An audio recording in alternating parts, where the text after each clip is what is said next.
And we, in the interest of time, we're going to try to keep it as short as possible. Obviously not neglecting the topics that we want to discuss. But my hope is by the end of this meeting that we have a good platform and a springboard to, finish the second half of the season and have a happy and successful time. So without further ado, this is our agenda. We'll talk firstly with some reminders, a little bit of feedback, I think, from the spring, just to keep everybody on track.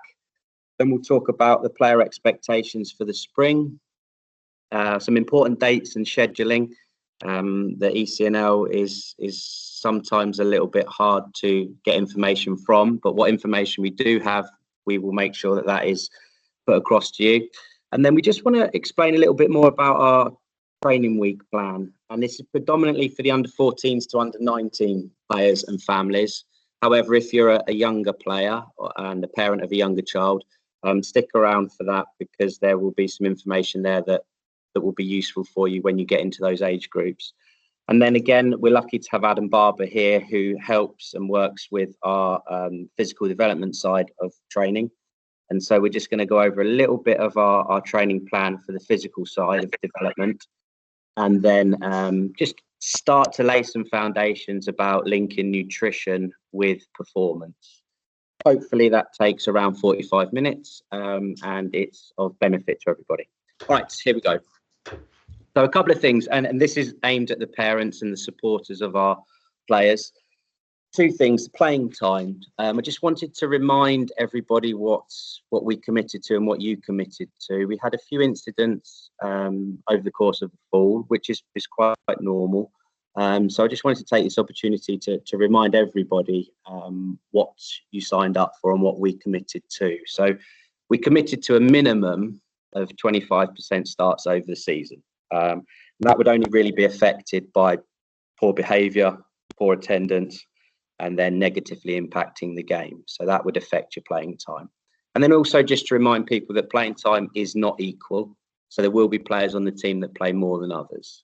And then this is aimed at the players. If you have a question or you'd like some more feedback regarding your playing time, it's your responsibility to seek out your coach at an appropriate time and have that conversation. So that was one thing. So just if you have any questions as a player about your playing time, please seek out your coach. And that is a better way to approach that situation.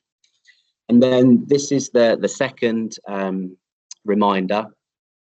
We have a 24-hour rule for parents and coaches communicating with each other after training and games.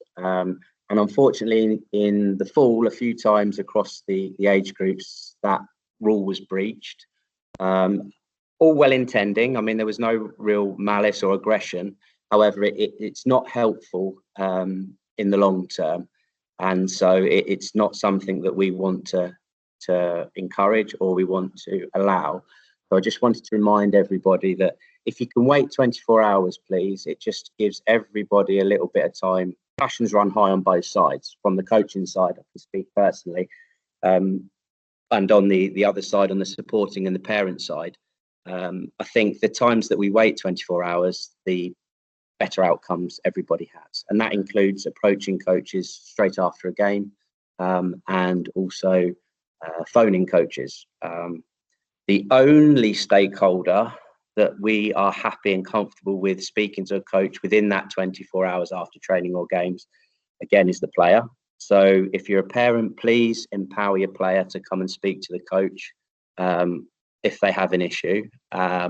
If you are a player, then obviously use some emotional intelligence and decide if it is appropriate for you to speak to your coach directly after the game. I would probably advise you to wait a little bit. However, it depends on the nature of your question. So that's that. Was there anything else, Chris Williams or any of the other coaches, regarding the 24-hour rule that I missed there, or some experience you can give on that? No, all good this side. You covered everything. Thank you. Okay. Right. And then lastly, support from the sidelines. Firstly, thank you. I know at times it's hard when you've got multiple children in multiple different areas and you're coming from one field to another. The weather is not great.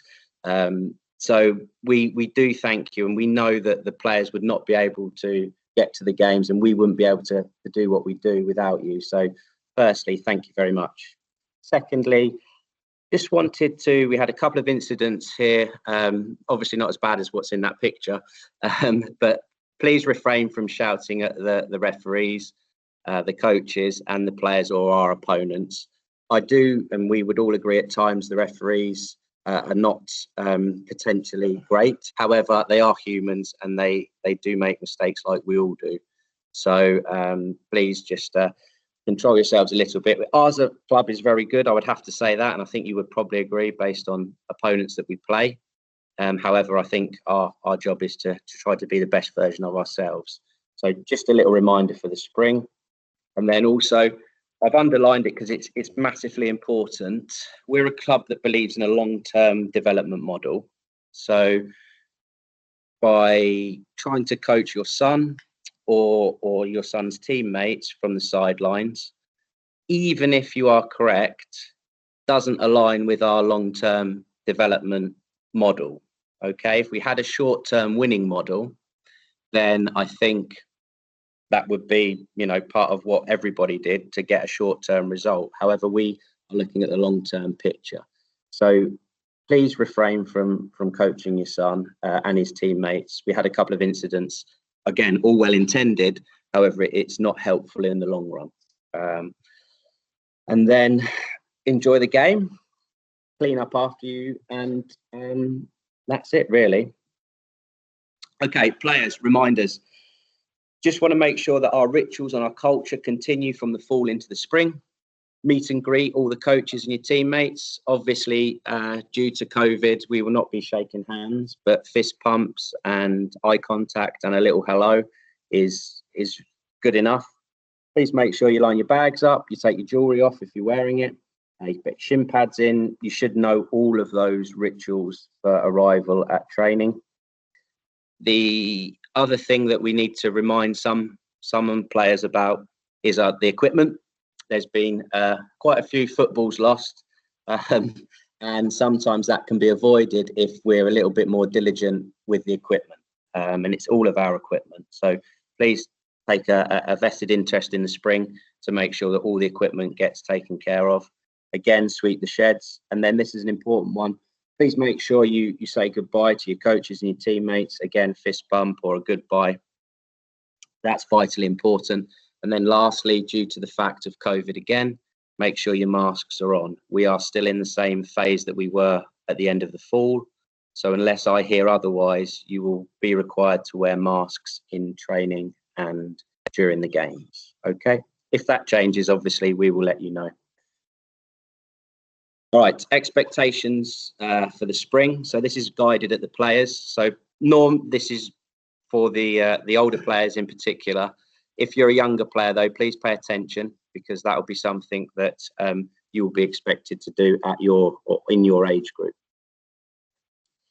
Keep living the core values of the club, and that has to be done every day. And those are our 4 core values. And then, due to the colder weather, we've had a little bit of an issue with people wearing the wrong attire. As speaking to parents, I know obviously at times it may be harder to get the exact fusion equipment. I know there's some issues with the order. However, it is vitally important that we are adhering to the dress code. So the main area that we're looking at is this training kit.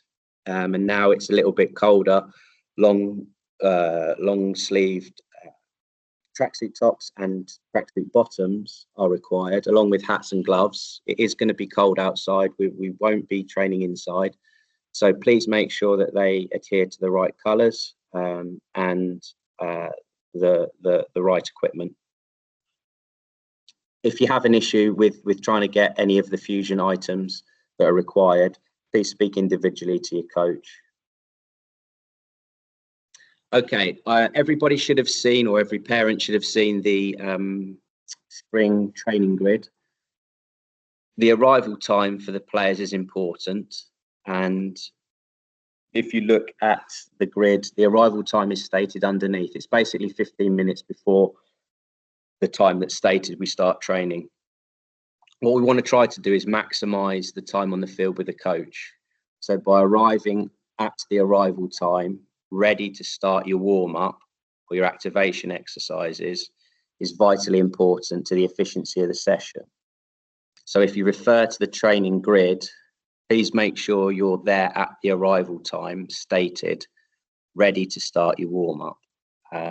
If, again, you have an issue, and I understand particularly the older players, if they work or if they're coming from school, or parents that are leaving work, it may not be feasible to get there right on the arrival time. However, the expectation is that we arrive at that time stated.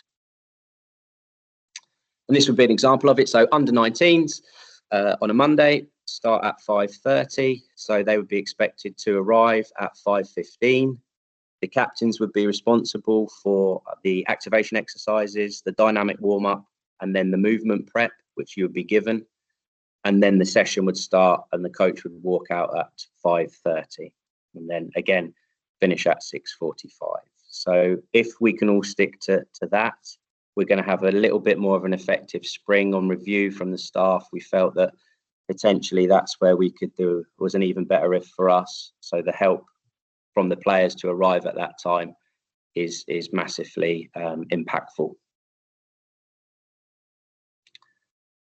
Okay, important dates and the schedule. Or secondly, staff, was there anything I missed on those points covered? I know there was a lot of information there.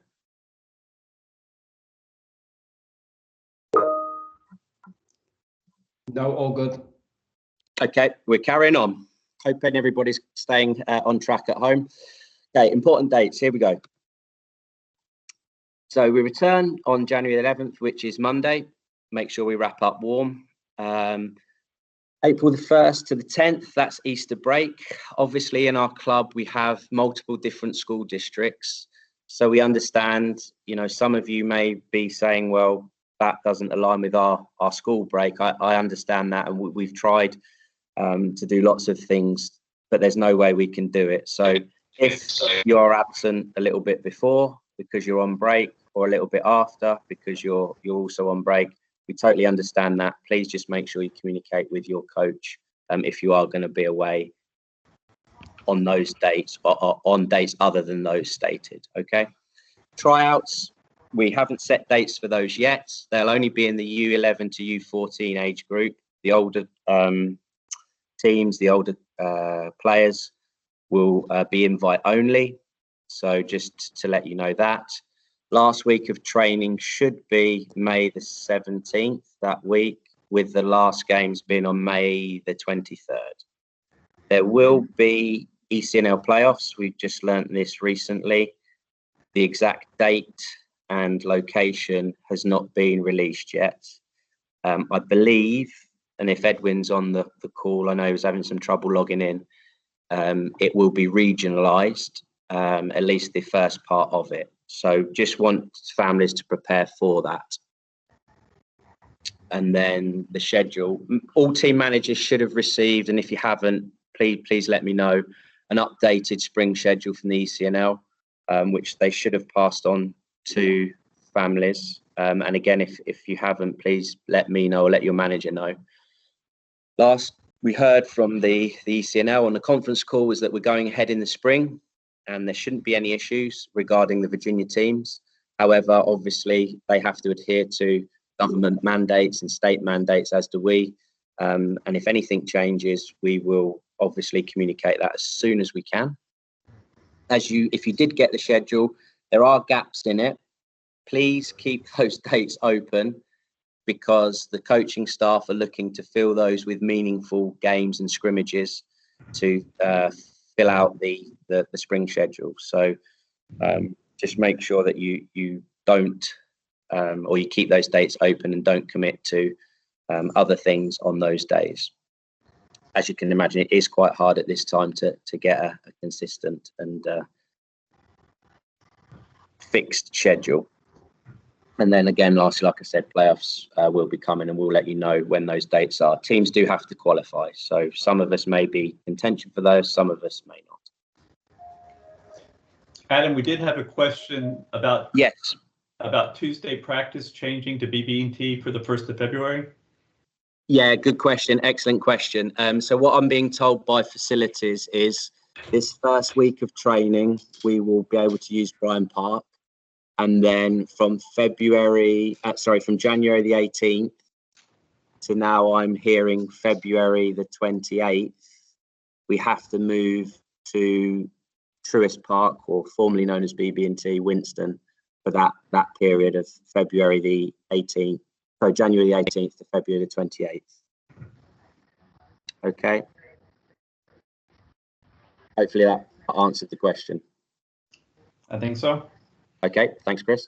All right, moving on. So this is predominantly for the under 14s to under 19s, but quite interesting for everybody else. We wanted to explain a little bit more about how we're trying to train you, and for parents, how we're trying to develop your son.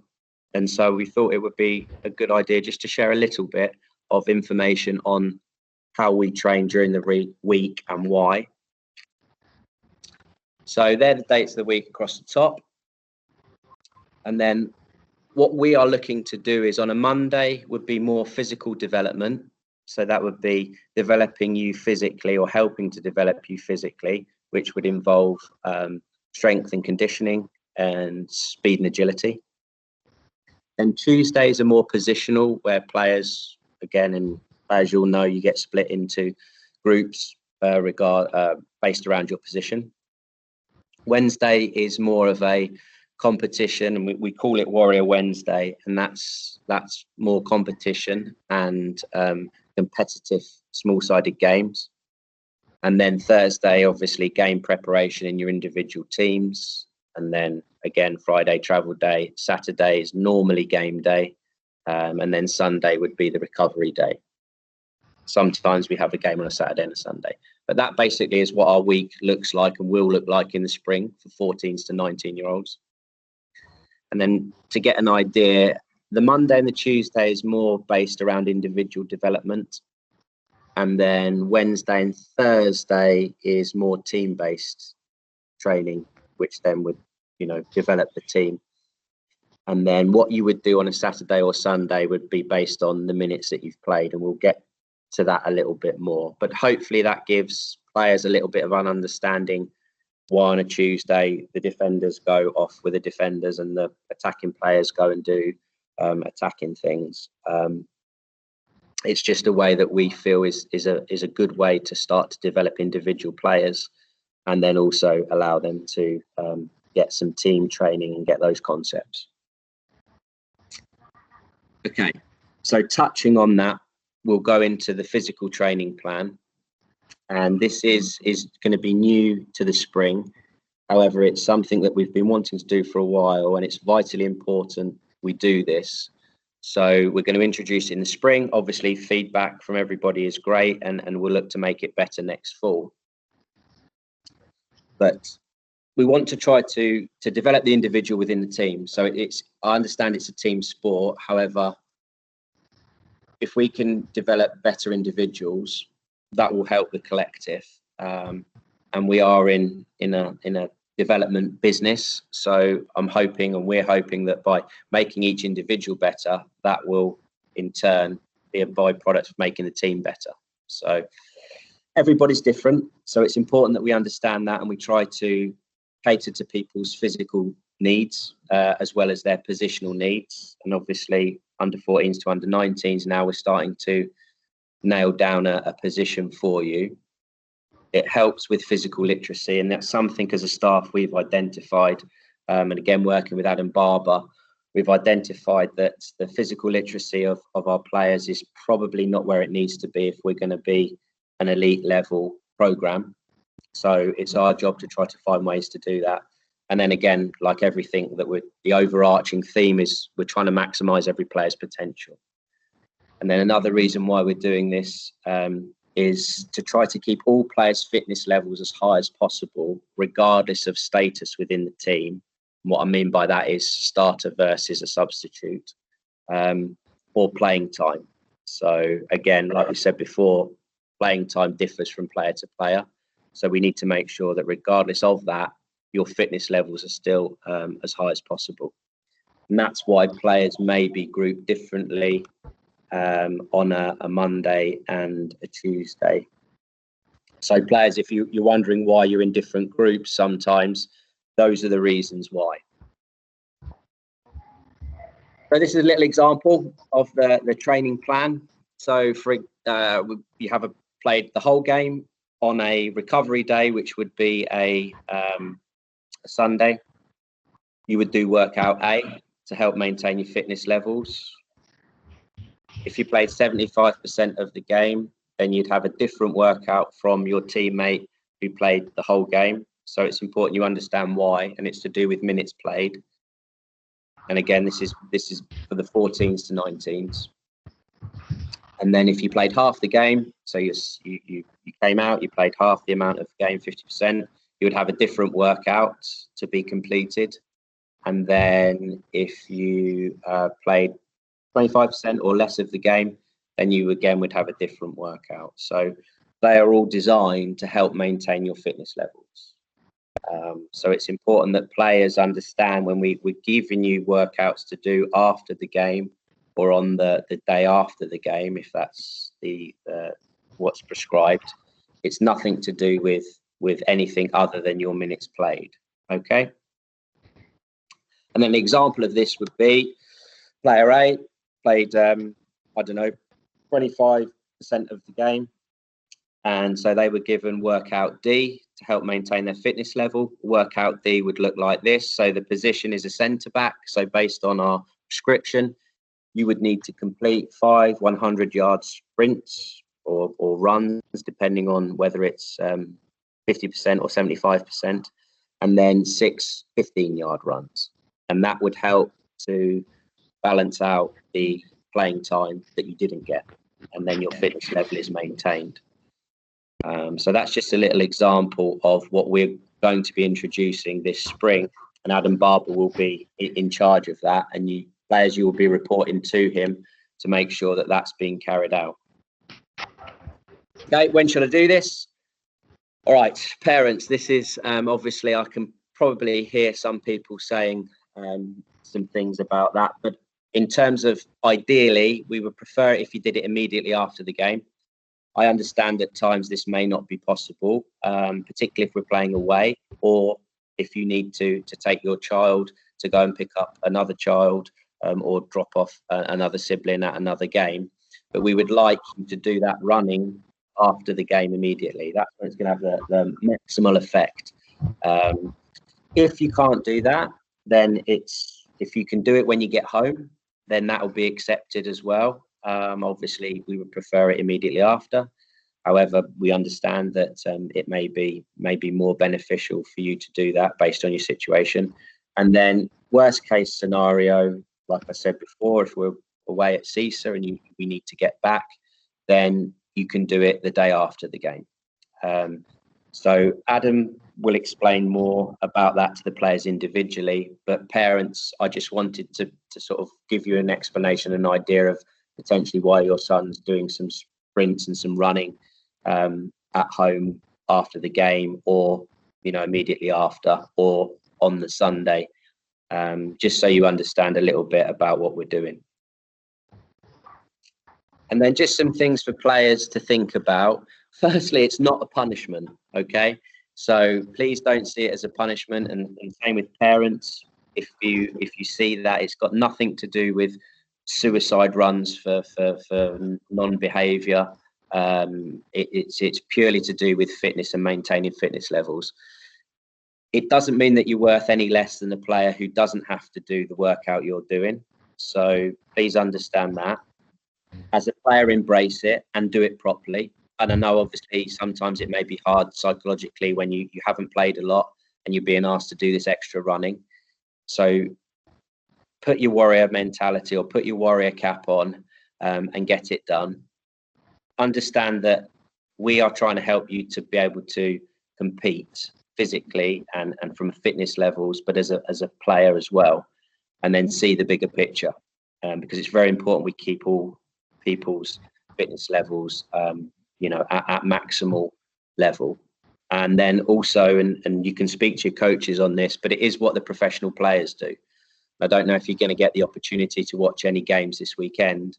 It's FA Cup in England, so you may not see this, but you can normally see after Premier League games or La Liga games, those players that didn't get the minutes that they needed performing certain running on the field after the game. So we want to try to give you as much information and scientific data as possible to help you to develop. Chris or any other coaches, anything I missed before we finish out with Adam Barber and some tips on nutrition? Yeah, I think the big thing, Adam, just it's so important.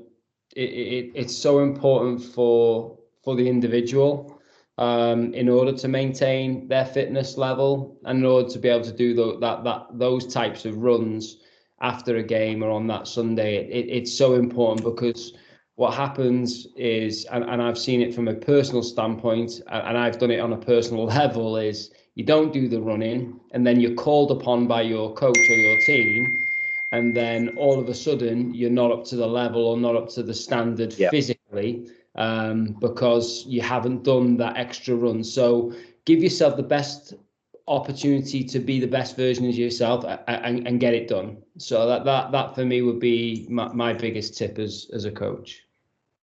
Yeah, excellent points, Chris. And again, players, we'll be talking to you every day. So if you have questions, want to know more, then make sure you ask. Right. Well, we're on 30 minutes. We're doing well. Okay, I'm going to hand you over to Adam Barber. We're going to go over a few things. And then if there are any questions, Chris Barnhart will be able to relay them to me. And then hopefully we will be complete. All right, Ad.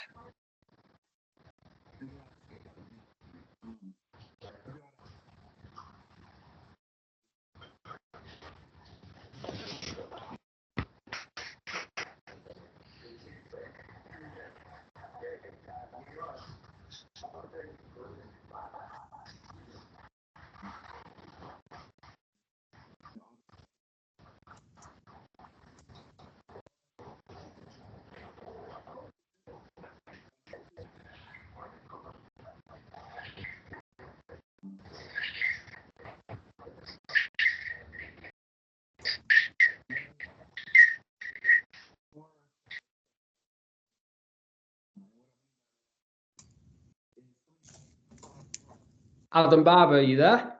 Yes, sorry, can you hear us? Is Adam Barber there, Adam?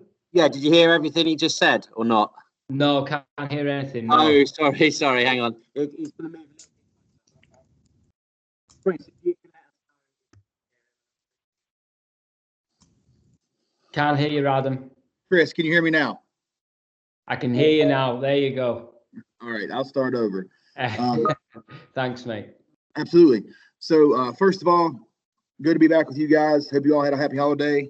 Parents, I know you haven't officially been able to meet me yet.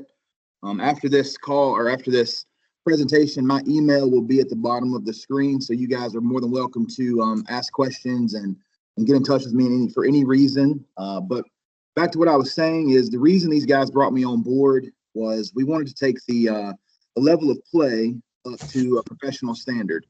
And obviously, strength and conditioning is a big part of that, but it's not so much just the training aspect, but it wouldn't be my job. I wouldn't be doing my job correctly if I didn't talk to you guys about all the other things that encompass that. So that's what I'm here for. I'm not going to take too much of your time, maybe 5 to 6 minutes. But I definitely want all of you athletes to know if you were serious and want to dial it in. What I mean is dial in your nutrition, dial in your workouts. You have all got free range to reach out to me. You all have, after this conversation, you'll all have my email address. And obviously that's what we want as coaches, is for you to take more of an initiative to become better. and not just go through the motions here. Because I mean, it is practice, and then you obviously prepare for games, but there's a different level of going through motions and preparing for college than just being out here. But the first thing that I'm going to talk about is essentially the diet. And there's been numerous times that I've asked kids, what did you eat today? And it may have just been a banana and a protein bar for breakfast and nothing the rest of the day, which is horrible. It kind of makes me cringe when I hear that, because you guys are, considered the highest level soccer players in the state of North Carolina. And you're obviously training at a high level. You have high level coaches, you have high level facilities. And the fact that some of you guys are not taking your body and your nutrition seriously is kind of a tell sign that to us, there's missing pieces that we can't control. So that's kind of why I'm here to talk about that is, guys, there's just really point blank. When you go to college, they're going to weigh you in for workouts. You're going to have to be up at 5:30 in the morning to lift. If you don't make weight, then you may not be able to play. And that's not just soccer. That goes across the board for, a lot of major Division I or Division II programs. There's strength coaches there that are writing you diets. They're making sure that you're eating because they need you to be at the highest level possible to play.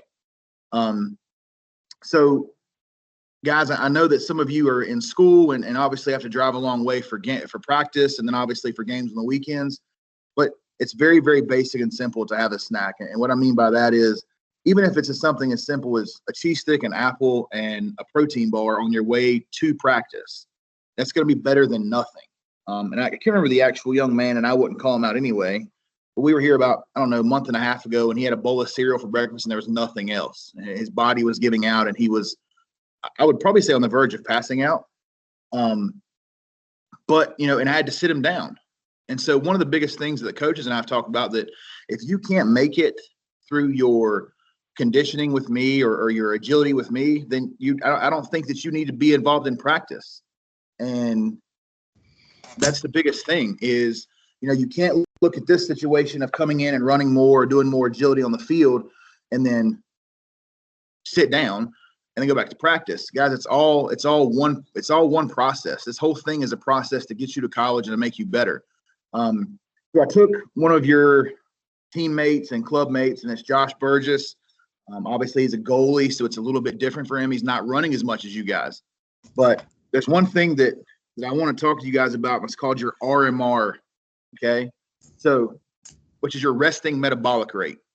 It's very basic, very simple. It's nothing fancy. It sounds fancy, but it's not. So basically, Josh Burgess is 6'4", 190 pounds, and he's 17 years old. So his resting metabolic rate is 1,980 calories. So what that means is RMR basically means for his body to be sufficiently, fueled enough that for his daily process of getting up out of his bed, taking a shower, walking to class, doing everyday just life things, he needs to be burnt. He needs to be eating in and consuming roughly 1,900 to 2,000 calories a day. Now that's with zero activity. So if you took his activity, which is RMR plus A, then you go on the same aspect of, okay, now we have to probably load about another 300 or 400 calories a day in. So if you're looking at Josh, and Josh is going to play college soccer, and he's obviously prepared himself to go do that, is Josh taking in 2,400 calories a day? Probably not. And the reason I say that is, and I'm going to make it really simple, for Josh to just complete his 1,980 calories a day, he has to eat 25 eggs in one day. And that's obviously, there's a big difference in, you don't want to eat 25 eggs, but that's a lot of food to intake. And those are just eggs, so there's a lot of things that you guys don't understand from the standpoint of, it's not just three meals a day when you're performing at this level. 3 meals a day should be for moms and dads and people who don't work out and are just, to and from work and taking care of kids and stuff like this. You guys are considered high level athletes. So you have to fuel your body accordingly. Wake up, have a great breakfast with carbohydrates, go to school, have a protein shake or a snack, have lunch. And obviously not everybody can control their lunch with school. And then obviously the whole coronavirus thing. So people have access to things that others don't. On the way to practice, have a small meal, have a small snack.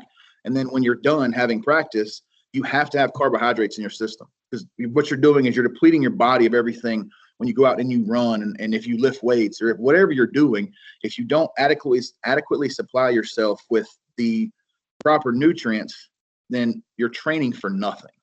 And I mean that in the most holistic sense. And I'm being dead serious, to where if you go into a training thing and a training practice, let's say it's just a hard day on a Wednesday, and you've had nothing but a bowl of cereal, you're wasting your time. You're wasting your coach's time, because essentially your body's not firing all the cylinders.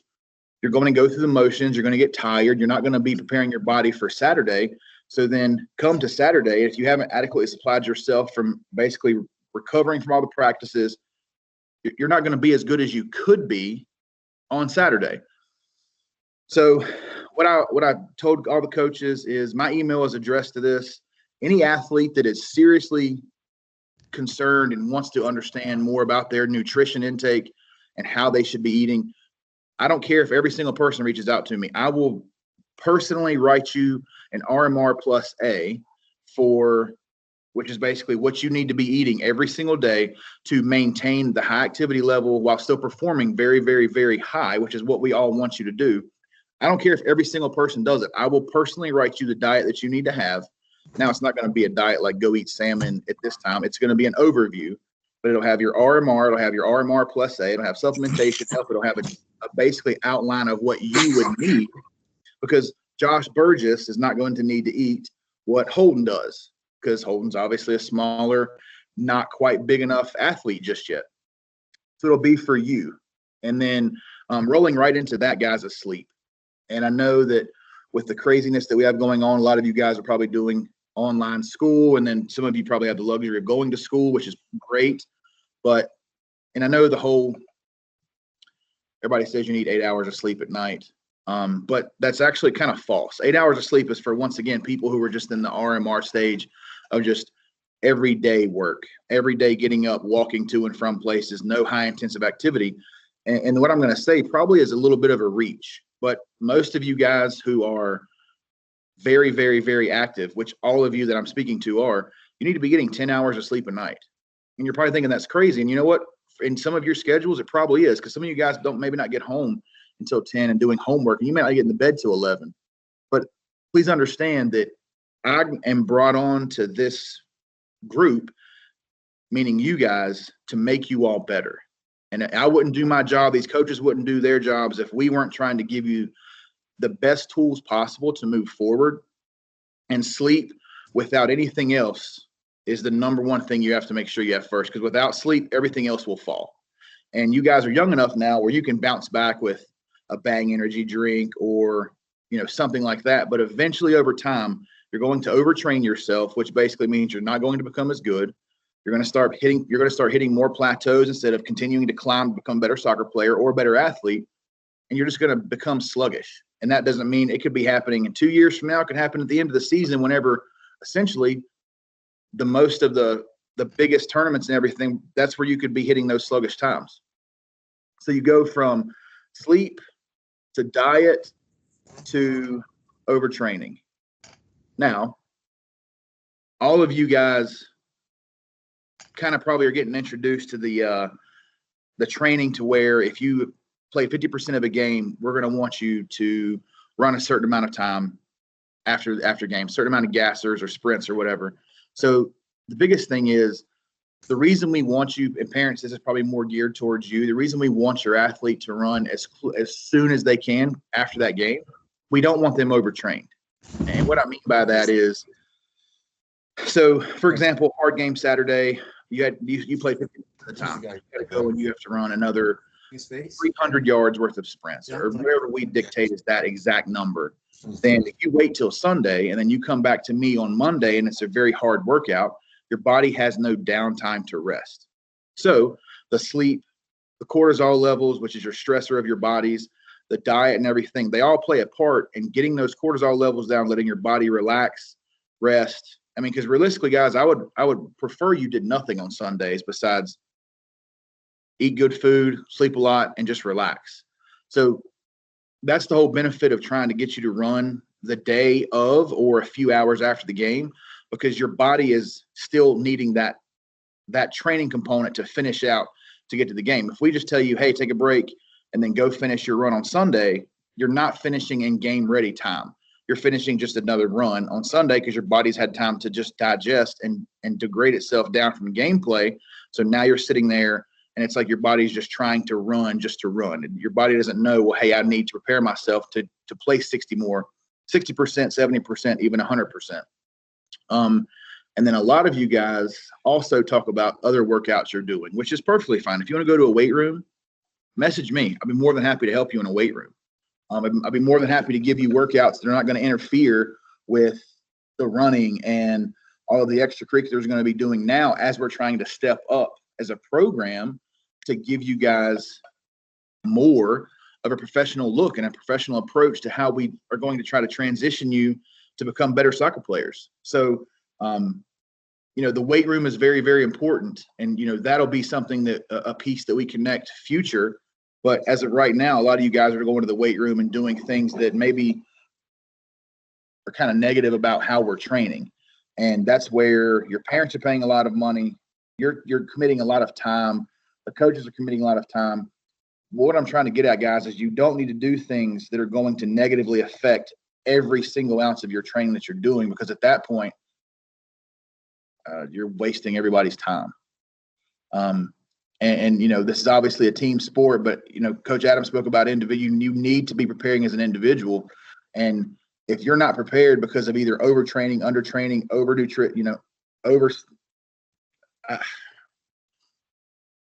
undernutrition, my apologies, and undersleep, then you're basically hurting your teammate. But I mean, guys, you're not guaranteed the next year to be on the team. And, obviously I don't want anybody to be left behind, but the goal of this organization is to put the best young men on the field to compete with other teams across the country. And my job as a strength and conditioning coach and the other coaches, our job is to make sure you're prepared, but you have to meet us halfway. But like I said, my information's on the screen. That's my personal email address. Any kid, any parent that wants extra help, workouts, diet help, anything that you need, email me. And it doesn't matter if every single kid emails me, I will personally get back to you. But other than that, I will see you guys in a few days. Thank you. So information, we will be giving, like Adam said, some more specific information on nutrition to the players over the course of the spring. And that may involve another presentation like this, specifically on nutrition. Okay, Chris Barnhart, are there any questions that you feel we could hopefully answer here? Whilst we yes, I was holding off, and we're going to wrap back around to the Tuesday night practice changing to the Truist the 1st of February. Just to clarify, that's only Tuesday night practice, correct? Not Thursday. Yeah, just Tuesday, due to the availability of Bryan Park. So okay, Thursday will still be at Bryan Park. Thursday will be at the same location that it's listed on the information that I sent out. Yeah. Good. That's the only question we had. Really? Oh, that's excellent. Just to go give an example of the overtraining that Adam was talking about on the new sort of setup. I'm going to go back through the slides. Last year we had a top player on the under-19s. So and you'll just see, if you look at Saturday and Sunday, this player is now playing at a high-level college in North Carolina. This player was playing 100% of the game on Saturday, and admirably wanting to do more for himself and the team. And then come his recovery day, when he should have been adhering to the recovery and regeneration workout that he was given, or advice that he was given, he was doing additional training. So therefore, over the course of time, he was becoming injured in the games and therefore not able to compete at the highest level for himself, but also stay in the game minutes wise. And so therefore we weren't able to use this player. He wasn't able to play as much as he probably could have done had he have understood that certain days require certain efforts training, and on some days you may be required only to do a recovery or a rest day. So it's quite important, and that's a first-hand example of it. And some of you, the players, will know who I'm talking about. And that is from a top-level player. So it was all well intended what he wanted to do, but he was actually harming himself and the team because he wasn't on the field as often as he would have liked, or we would have liked. So it goes two ways with the training and the running. So if you are 100% of the game player that day, then please take the recovery and the rest seriously, same as if you are a 50% of the game player. Okay, so I just wanted to give a real life example of that. And then Chris Williams or any of the other staff, before we sign out, was there anything else that I missed? No? Yeah, Adam, just quickly, from the nutritional side of things as well, guys, you know, Adam's given some fantastic information there. What we will be doing is we're going to be having a PowerPoint that's going to be on the TVs at Truist. So basically, as you walk into Truist Park now in Winston, and you look at the TVs on the left-hand side as you go through the walkway, our goal is to have kind of information, rolling information on those TV screens. And one of those screens, our goal is to have information on nutrition. So, you know, pre-training meals, pre-match meals, post-training meals, post-training meals as well. So I would encourage the athletes and parents as well to just walk by that and obviously have a little look on those TVs, and hopefully there'll be some good information there for you to look at too. Excellent. I mean, that's great news to hear. Okay, well, all it remains for me to do is say thank you again for listening. Hopefully, I'll 5 minutes over. Sorry about that. Again, if you think of a question after the presentation, please email me, and I'll do my very best to get you the answer. Thanks again for the fall. Obviously, the spring 2021 going to be better than 2020. So let's make sure that it is. Let's all do our part, and we look forward to starting back on Monday. All right. Thanks a lot.